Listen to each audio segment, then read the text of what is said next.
Hey, friends. I'm in the middle of a cornfield, probably 10, 15 miles north of Clear Lake, Iowa.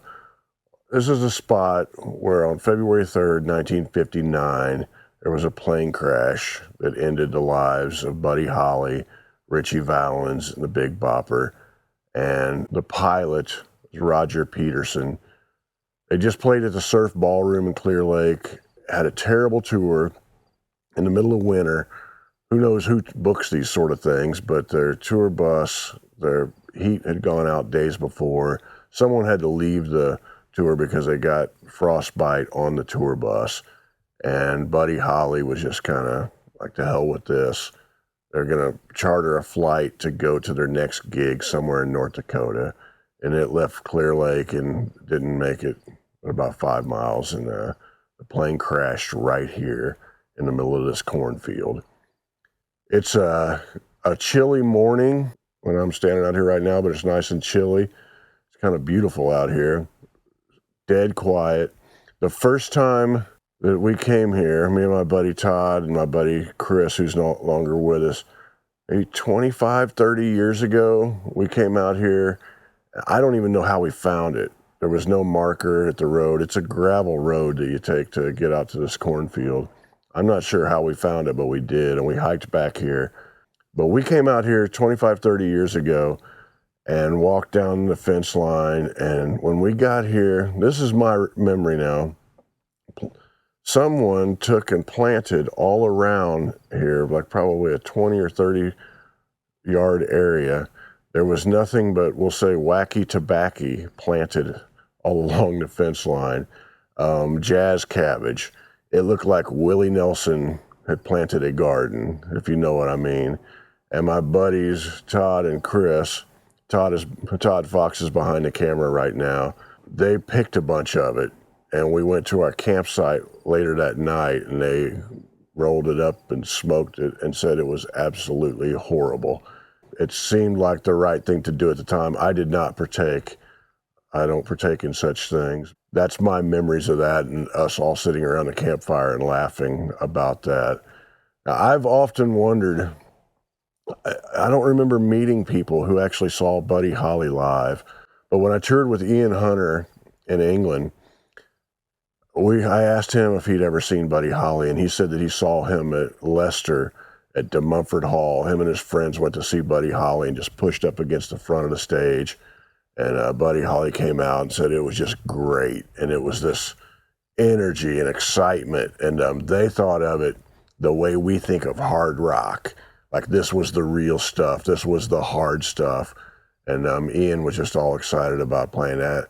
And I was excited to hear that Buddy Holly played on that stage at De Mumford Hall because I'd played on that stage myself with Billy Bragg a few years earlier.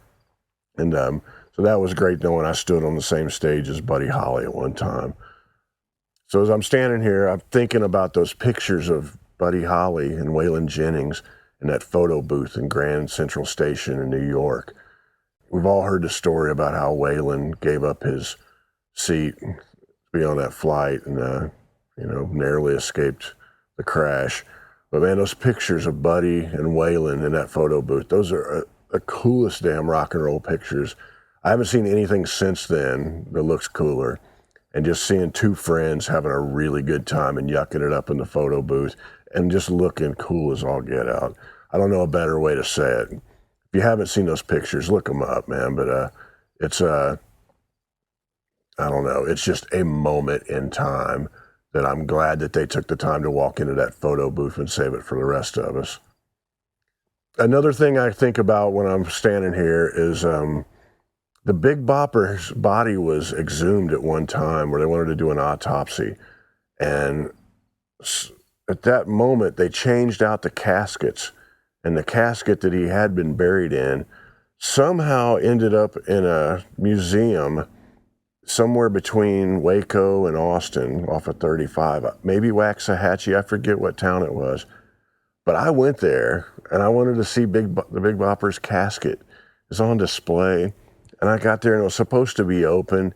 I waited for a few hours for them to open, and they never did. I just kind of stood out in front of this place, and they never opened up, so I never got to see it. And the place went out of business sometime after that. So I don't know where that casket is today. I'm not sure where it ended up, but that's on my mind. I think about that. If you guys know where that casket is today, let me know. Things looked a little bit different. Not entirely. There was still the marker over here that I guess was made by a metal fabricator in Clear Lake, just so there would be some kind of a marker. And we hiked down this fence line. We've all seen the pictures of the crash of this twisted plane just up against a fence line in the cornfield. Horrible looking pictures.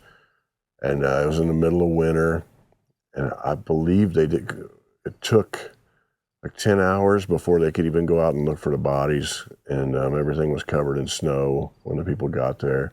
You should look up those photos if you haven't seen them. They're heartbreaking, let you know what it was like. There's spots all around the crash site where you can see the deer have knocked the grass down. You can tell they sleep here, and I'll be honest, I really like the idea of a bunch of deer coming and sleeping all around the crash site. There's something peaceful about that. One thing I want to leave you with is my dad absolutely loved Buddy Holly. You know, he just adored Buddy Holly, Chuck Berry, Jerry Lee Lewis, you know, Little Richard, that first wave of rock and roll. He was all about it. He was that greaser kid, and he completely related to it in ways that I didn't understand. In 1973, he took me to see American Graffiti. And we're sitting there in the theater watching this, and it's kind of my dad's idealized childhood that he never had, but he could relate to all of these images and the music that they were playing. And there's a scene when I think it's John Milner is the name of the character, and he's the greaser, Fonzie type character. He says something about rock and roll hasn't been the same since Buddy Holly died. And I just kind of got chills because I'd heard my dad say that exact same thing so many times, where rock and roll had never been the same since Buddy Holly died. I look over at my dad sitting next to me in the theater, and he's like tearing up and everything because he just heard someone on the big screen validate his feelings for all these years, the things that he had thought himself and the things that I'd heard him say. So as I'm standing out here in this field in the middle of Iowa, you know, this spot where Buddy Holly's plane went down, I keep trying to think of Buddy Holly. I'm wanting to think of him and stories about him. But I'm drawn thinking about my dad, you know, and me being a kid sitting in a movie theater in 1973 in Indianapolis, Indiana, watching American Graffiti and seeing his childhood flash, his idealized version of his childhood flash before his eyes. And instead of thinking about where I am right now in this spot, I'm drawn to being with my dad. And I think that's the power of art, that it can move us and bring these memories and take us into places that we did not expect to be. But I hope you guys are with someone you love right now, and I wish my dad was with me to experience this. But let me know your favorite Buddy Holly, Richie Valens, Big Bopper songs, and I will see you somewhere down the road. Much love to you.